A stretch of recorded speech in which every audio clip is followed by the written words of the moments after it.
everyone. Welcome to the Made It in Music podcast. I'm Riley Taylor, our community manager here at Full Circle Music, and I'm so excited for you to hear this upcoming episode because today I sat down with Seth Mosley, Sam Tinnesz, and Paul Duncan to discuss what they don't tell you about the music industry. Sam is a gold-selling artist with hundreds of millions of streams on Spotify and multiple film and TV placements. Paul is a songwriter, worship leader, and frequent collaborator with many of Christian music's top artists. This was recorded along with our live online audience from our Song Chasers community. You can learn more about Song Chasers at joinsongchasers.com. For now, let's dive into the episode. The idea is not to make everybody stop and think. And I have to learn and embrace that as a writer, that the things that tickle me as a writer don't always tickle the listener. And so, again, that's some of that understanding how to lean on other people, and A&R often they have a different approach to what's going to make a song great. And I learned to listen to that and I have to go back and carve away at songs a lot. There are a lot of songs that I've written that have taken 3 or 4 rewrites before they get to the point where everyone's going to agree on moving it forward. And I have to make my peace with that. There are things that I loved about the song that end up on the cutting room floor. So good. I do want to highlight, Carolyn said a pretty awesome thing earlier. She doing off of your Pink Travis thing. She said, "I have become comfortably numb forever and ever. Amen." I'm gonna shut my door. Oh my gosh. So there funny. you go. Okay. So this will end the main section for those of you guys who are listening to our podcast, but we are going to open it up here now for some audience Q&A. So go ahead and start typing away. This is your rare time you have access to ask Sam Tinnesz questions, ask Paul Duncan questions, ask Riley questions. Harry says, I don't know if Paul is looking at this chat, but I'm curious whether that is a Stella guitar on the wall behind him. You, my friend, know what you're talking about. Oh, wow. Good eye. Nice. Yeah, I've got a song called "My First Guitar" about my Stella guitar. So I saw the way the strings go into that thing at the bottom. Yes. Yeah, the tail piece. Guitar. That's what I saw. All right, random question. Sorry. That's a great question. That's awesome. You got Dave Langdon. What's up, my friend? Maybe unmute yourself. Sorry, I was just trying to type. I'm on my phone, so. Oh, no worries. I was just going to ask, are there any unwritten rules that you would suggest for us songwriters who are just trying to build relationships with artists who are, they have publishing deals but like I've had the chance to meet some of them while I was in Nashville, and here and there, as I'm meeting more of them, every opportunity I get, I try to meet them at shows. And, usually it's, you don't have a relationship with them. So you're trying to balance between, getting to know them a little bit, but still just kind of feeling out to see if they would even be open to a co-write. So is there even some rules, people who have publishing deals, are they not allowed to write with writers who aren't in their kind of network or whatever? Or I kind of get the feel from some of them that, they just kind of go wherever they're told to go, in the rooms that they're told to go, and they kind of just stick with that. Can you speak to that a little bit? Or are there things that we shouldn't be doing early on to try to kind of build relationships with artists and people to co-write with? Are there any boundaries that you would recommend? I mean, I would think that environment is everything in terms of, the moment when you do meet someone, and, sometimes after a show can be difficult because they're trying to manage all the people they've got at the show, or, at a restaurant, they're trying to eat or whatever. But there are times when people have reached out to me, and I'm not anybody special, but if I get something through social media or through my Instagram account, I'm often able to kind of stop for a minute and actually pay attention and take a look and maybe see that person's profile and if there's some music that they've got posted there. So I would say if you meet someone, to then follow up if you have like a way to reach through social media or something like that, because that initial meeting is a little bit tough. There's a lot of things they're probably trying to like suss out about their environment and you, and not knowing exactly who you are. But if you can say, hey, I met you yesterday at the Bluebird and I'm a songwriter and here's a link to my stuff. And that's maybe a little bit more of a controlled environment where they can take a moment, take a breath, and actually see who, what you do and what you have to offer. I think sometimes too, when you meet somebody for the first time and you get into like talking to them about co-writing, it's almost like asking someone to dance before you ever even get to know them. It's if I just walk up to somebody and say, hey, let's dance, they're like, you're weird. Like you almost have to kind of like allow them to warm up to you and to know who you are, what you're about, what skills maybe that you have. And then maybe later on, I like the idea, like, honestly, for me, I respond way more on socials than I do in real life, because in real life, it's like, I don't like lying. So when someone's like, hey, we should write, I'm like, oh man, that sounds awesome. I just, I don't know, maybe, like send me something online, let me hear it. And, and the other side of it is just like, knowing that like what Paul does and, as a writer and a, producer and podcast and all, he's and a family man, like he's got a lot going on.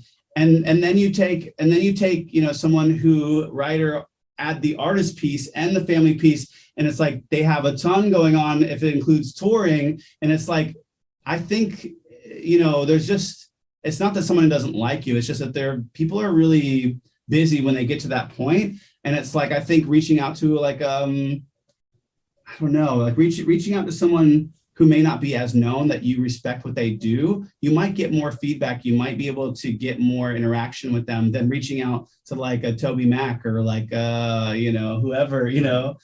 I mean, it's just, I think people want to be nice and be kind, but I also have learned to be like, to know that like, I'm not a liar. I'm not going to lie to you. Like, I only have so much time in a day, and, it's hard. It's hard to respond to everything. Yeah. And the thing that I would add to that is, it's my impression that most people probably err too much on the side, or at least this is how I am, err too much on the side of not wanting to ruffle anybody's feathers or not wanting to bother anybody or inconvenience anybody. I don't want to make them feel uncomfortable. So most of the time, like, I just don't ask. Like, I don't ask. I'd rather you ask, like, whether it's in person, whether it's online. The worst thing you can get is a no. Yeah. Right. Yep. And the worst thing that would happen is, you definitely nothing's going to happen if you don't ask. Yeah. And so that's something I've sort of had to get over even with myself. Like, several years back, I was doing a podcast, or we were doing podcasts backstage at an award show, and Mark Hall was there. He has this band called Casting Crowns, which is just, one of the biggest Christian bands of all time. And I just asked him at the end, man, I was like, hey, I would love to write with you. He's like, sure, here's my number. I was like, that was the easiest connect I've ever had. And he didn't really know me. I mean, he might have known some of the stuff I worked on. I don't know, but I would not have had all these songs with him all these years later had I not just got the courage to just say that. Like, and you don't have to be weird about it, but that's my encouragement to those of y'all who, I know there's a lot of people in the group who are like me, where like, I don't want to offend anybody. I don't want to, but just ask, like, just ask and don't be weird about it. Chris Hall's got some great questions. Says co-writing questions. Number one, when you're in that first hour getting to know someone, what have been the most fruitful questions to ask in a new co-write? And then number two, when a new co-writer is asking you about what's been going on, do you find yourself sharing more events, emotions, conversations, or something else that sparks the strongest song idea? I'll let either of y'all take that one. Yeah, I mean, I love to ask. First of all, I like to take a view that, I have kind of a divinely centered view of all of what I do, and there are times when I feel like maybe I'm just here to meet this person, and that sounds crazy because we are there to write a song, and that's what we're here to talk about. But I really want to have real conversation. And because sometimes I think it can be a little bit transparent when I'm trying to mine somebody's experience to get to a song. I'm like, so what's going on? Anybody break up with you lately? Or, you know, what's terrible in your life that we could write about?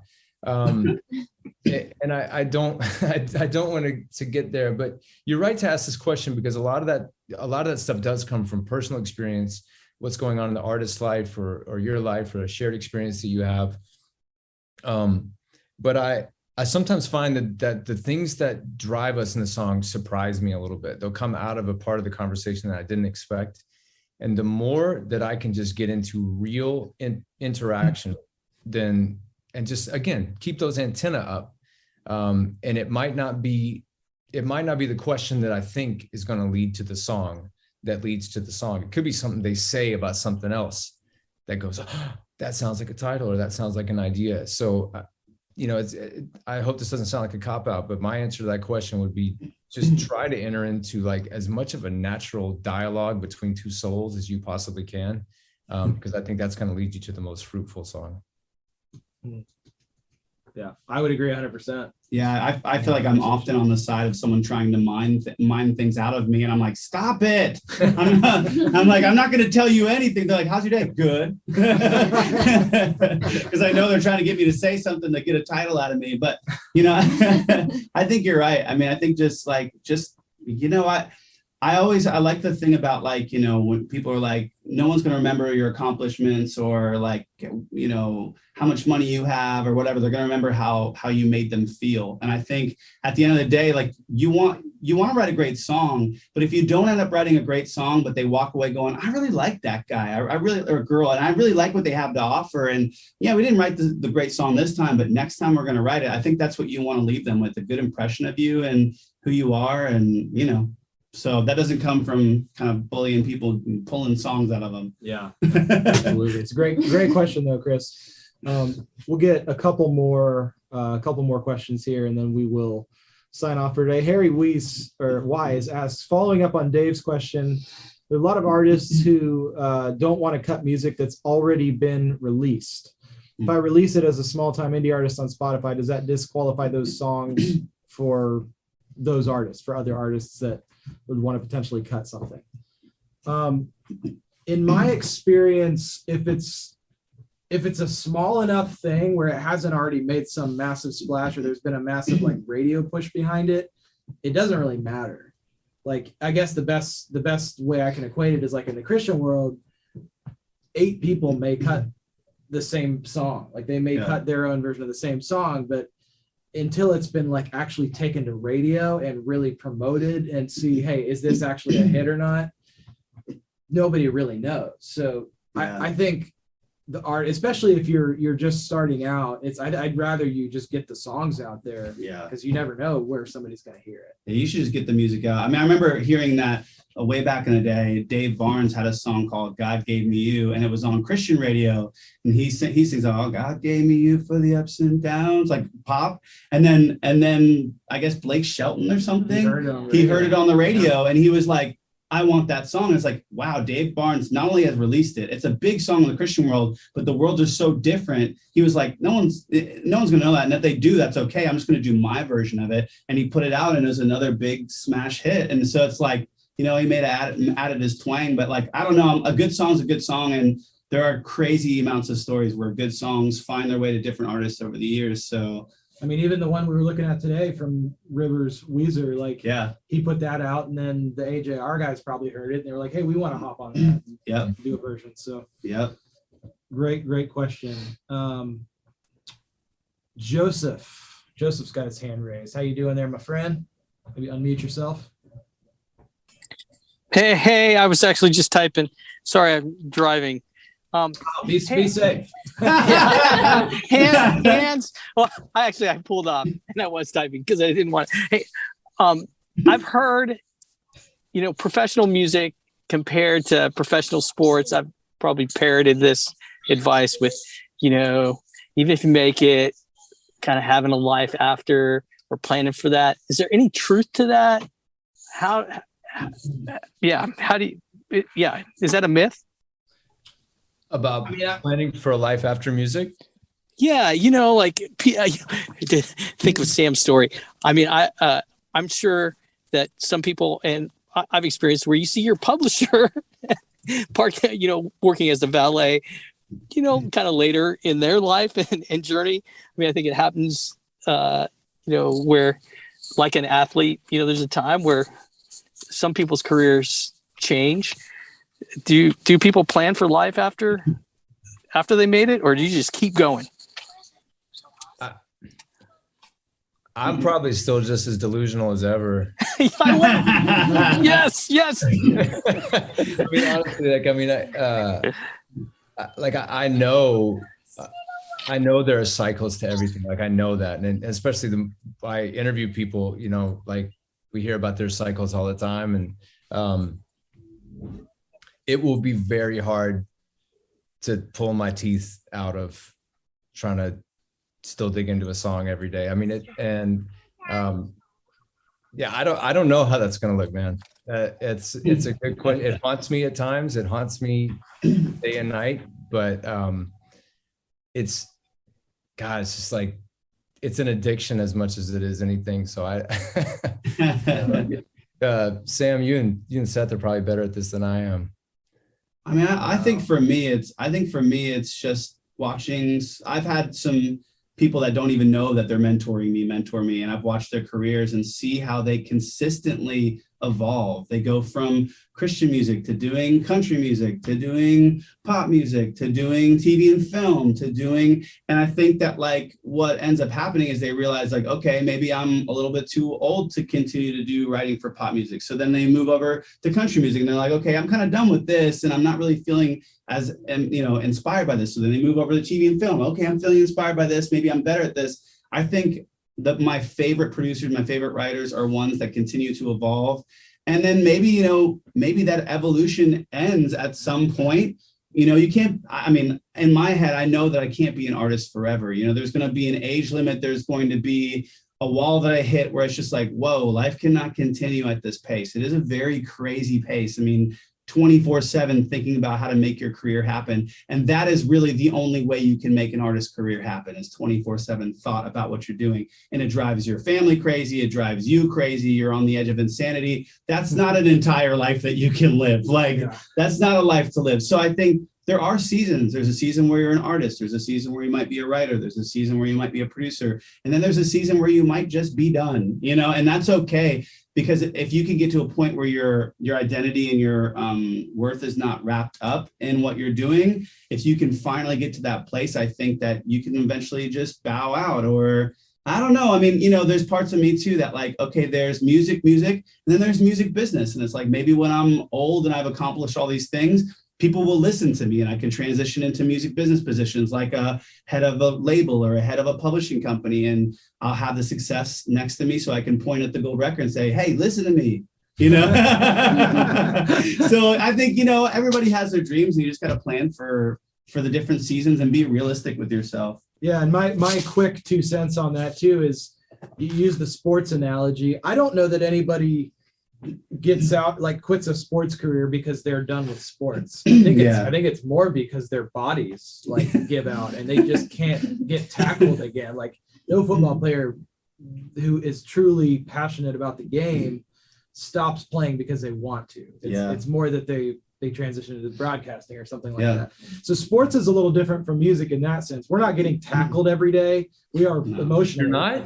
I'm doing it wrong. You're doing it wrong. You're doing it wrong.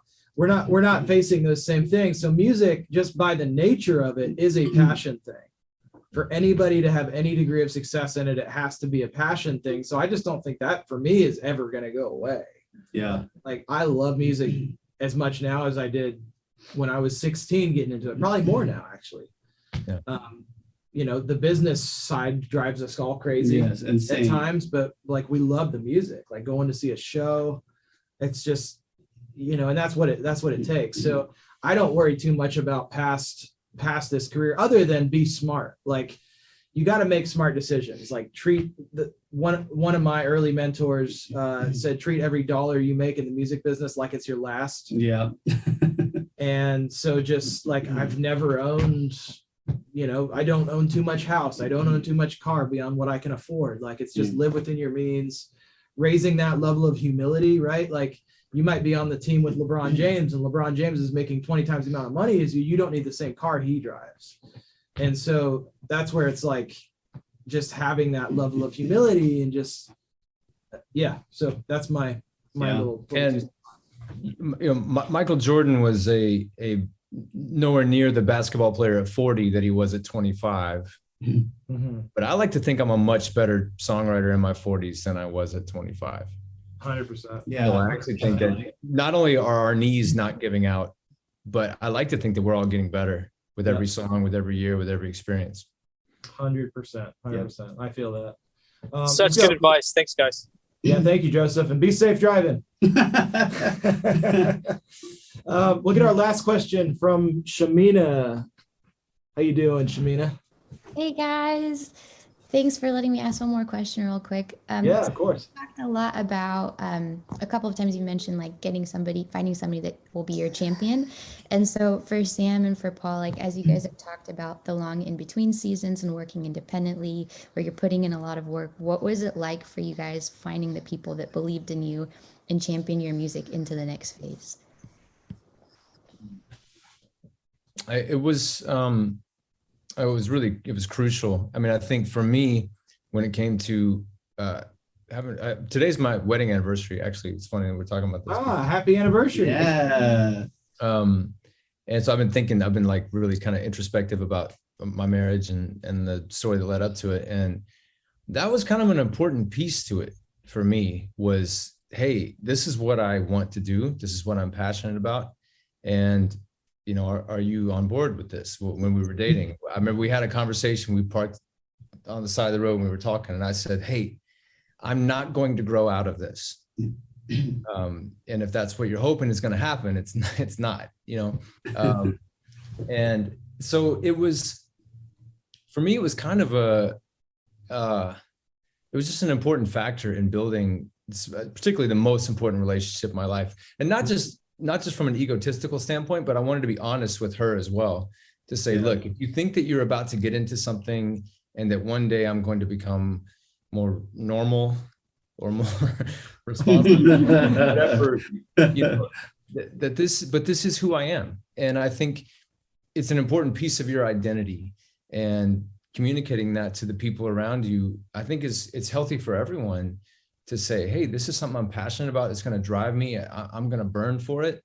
And I would just say being as open and communicative about that as possible.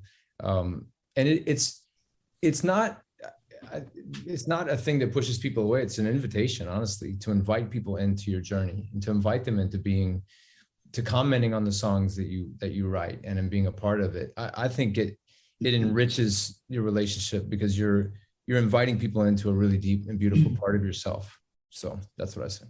That's good.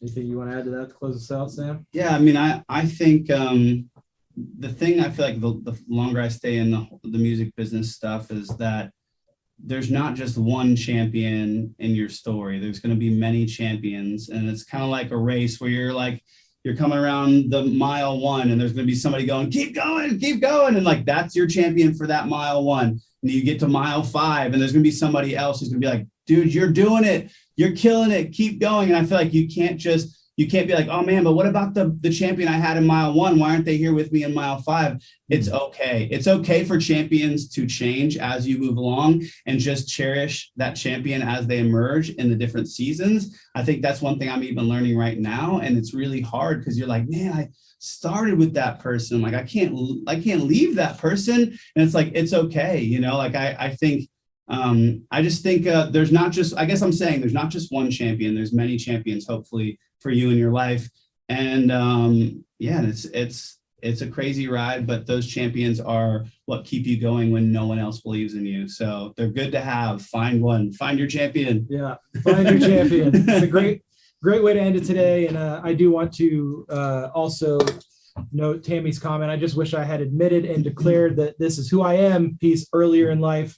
Just want to say, Tammy, you can do that today. Yep. Do it now. You have the chance now. You have a great community, even here in this Zoom room. we're championing you, we're supporting you, we're supporting each other. That's, why we do what we do. So why don't everybody give Paul and Sam a huge virtual Zoom hand clap out there for being with us today. See all the clapping hands. I see it. Awesome. Thanks so much, Paul. Appreciate you making time, and happy anniversary. Thank you, man. Thank you. Yes, I love it. Thanks for being on with us, Sam. of course. Yeah. All right. We'll talk to y'all on the next Song Chasers event, and have a amazing weekend. Bye, guys. Bye-bye. Thanks for listening to this episode of the Made It in Music podcast. In addition to this episode, we also recorded a Q&A session where some of the songwriters in our Song Chasers community were able to ask their own questions. We'll release that episode shortly after this one. Make sure to check out other episodes of the Made It in Music podcast. We have well over 100 interviews with some of the top music industry pros, many here in Nashville and many from all over the world. Subscribe to make sure that you automatically get future episodes, and leave us a review if you loved it. It would really help us out. Or send an email to support@fullcirclemusic.com if you have ideas for how we can improve the show. If you would like to become a Song Chasers member and attend these training sessions live, head over to joinsongchasers.com to learn more. You also get additional exclusive trainings from Seth Mosley, you get our Track Suite Pro software, you get song reviews from me and my team, and you get access to a custom social media network we created exclusively for songwriters and musicians. There's nothing else like it on the internet. Go to joinsongchasers.com to learn how to join, and check out madeitmusic.com for more content and episodes from this podcast.